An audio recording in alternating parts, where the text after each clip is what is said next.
Europe is entering a new phase of division over Ukraine.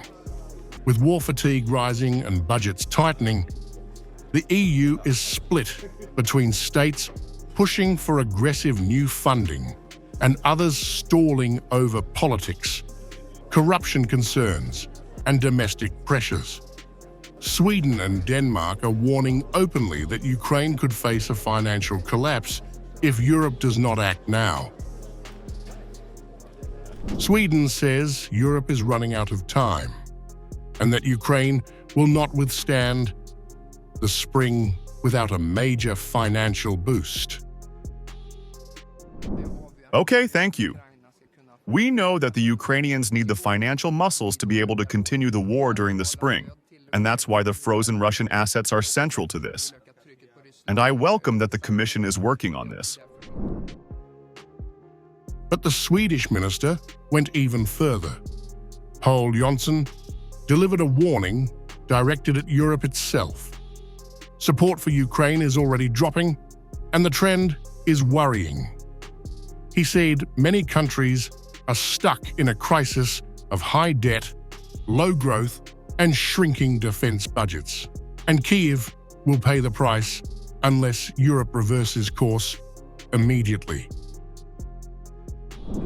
What I see right now across Europe is a worrying sign that actually contributions are going down.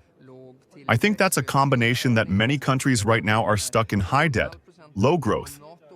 We're living up to the 3.5% as well. And then on top of that, we need to also support Ukraine.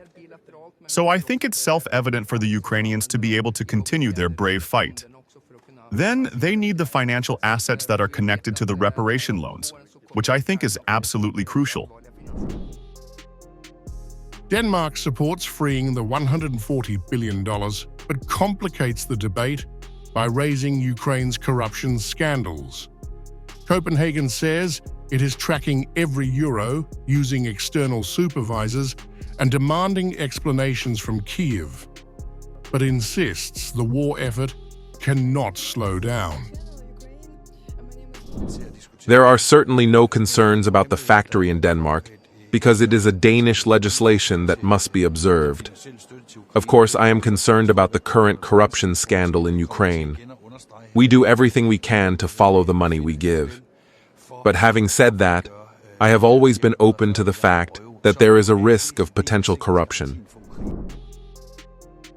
Across the EU, several governments are privately citing corruption, domestic economic pressure, and political fatigue to slow Ukrainian funding decisions. Denmark says hesitation now could leave Europe dangerously sidelined and warns that a fractured EU risks walking into a peace process shaped entirely by Washington and Moscow. We will put an end to corruption if we see that it happens.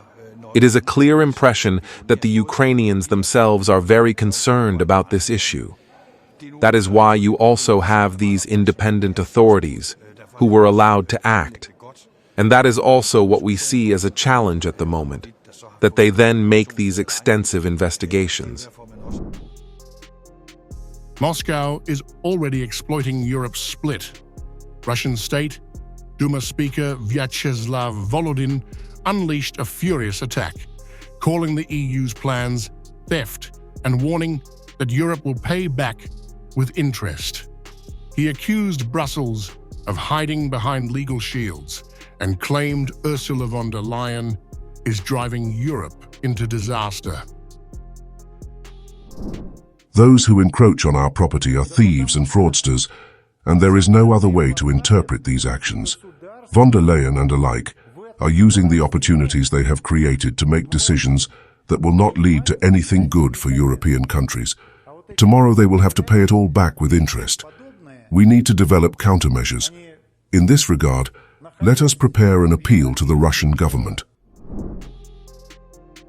With Sweden demanding a harder line, Denmark warning about corruption, and Russia threatening retaliation, Europe is trapped between urgency and uncertainty. Hardline states say freeing the $140 billion is the only way to keep Ukraine negotiating from strength. Others fear the political and economic cost. But as the divide widens, Moscow's voice grows louder, and the EU's unity, credibility, and strategic future hang in the balance.